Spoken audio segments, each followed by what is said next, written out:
j'aime cette parole de Jésus qui dira qu'il est le cep et nous sommes le sarment et que sans lui, nous ne pouvons rien faire. C'est vrai qu'à première vue, on pourrait se dire pas du tout, on peut faire plein de choses sans Jésus. Avant que je le rencontre, j'ai déjà fait plein de choses. On peut faire plein de bonnes actions, on peut avoir plein de projets, on peut faire plein de choses qui paraissent être bonnes, mais en tout cas, ça ne porte pas le même fruit, ça n'a pas le même impact. Et ce matin, j'aimerais vous parler de la différence qu'il y a entre une personne qui va servir Dieu avec l'onction et la personne qui va servir Dieu sans l'onction. Et je vais vous donner des exemples un peu contradictoires. Vous allez voir, la première chose, c'est ce passage que nous connaissons où Élie va prier. Il va faire une prière et à cause d'une prière, il va y avoir 3 années de sécheresse. L'homme d'onction, l'homme qui prie en étant entendu de Dieu, l'homme qui prie avec foi, Élie, l'homme de foi, qui va prier et à cause de sa prière pendant 3 années, pas de pluie, sécheresse totale. Aujourd'hui, et je donne cet exemple souvent en rigolant, aujourd'hui on va prier pendant 3000 jours pour être certain que le jour du mariage de notre cousin ou le jour de la sortie du gib ou le jour de la sortie encore de l'église, eh bien il ne pleuve pas.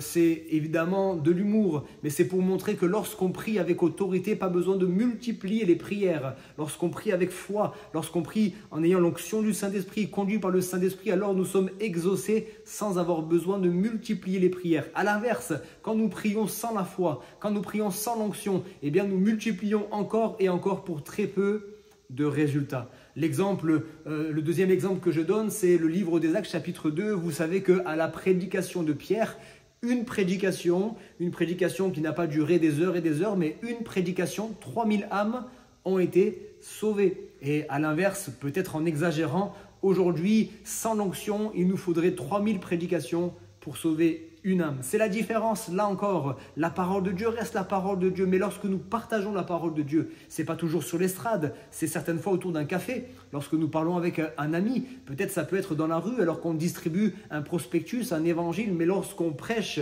lorsqu'on témoigne, lorsqu'on proclame la parole de Dieu avec l'onction du Saint-Esprit, ça impacte les cœurs. C'est comme une épée à double tranchant qui pénètre le cœur, c'est une lumière qui vient chasser les ténèbres, c'est un feu qui vient embraser un cœur, c'est voilà, la parole de Dieu, elle est puissante encore aujourd'hui et il vaut mieux dire une parole avec l'onction que 1000 paroles sans l'onction. Dernier exemple encore, lorsque Jésus va arriver dans l'évangile de Marc au chapitre 5 auprès de cet homme, le fou de Gadara, cet homme habité par plusieurs démons, par 2000 démons plus précisément, en tout cas au minimum, et la Bible nous dit que Jésus va prier et alors qu'il va prier une prière, ce sont les démons eux-mêmes qui demandent à Jésus, s'il te plaît, envoie-nous dans le pourceau. Et Jésus va dire, allez. Et juste avec cette prière, juste en disant, allez, il y a 2000 démons minimum qui vont sortir de cet homme et être délivrés. Sans l'onction, on pourrait faire 2000 prières.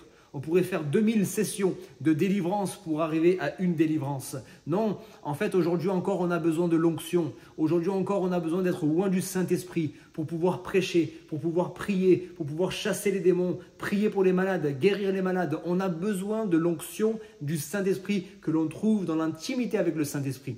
Ce n'est pas quelque chose qui nous tombe dessus comme ça par hasard, mais cherchons de tout notre cœur la présence de Dieu. Cherchons de tout notre cœur l'intimité avec le Saint-Esprit et laissons-nous conduire. Crucifions la chair encore, mettons de côté nos volontés à nous pour nous soumettre à la volonté de Dieu et il nous conduira dans toute la vérité. Et là encore, on verra des choses extraordinaires. C'est ce que je prie, c'est ce que je désire pour chacun d'entre vous.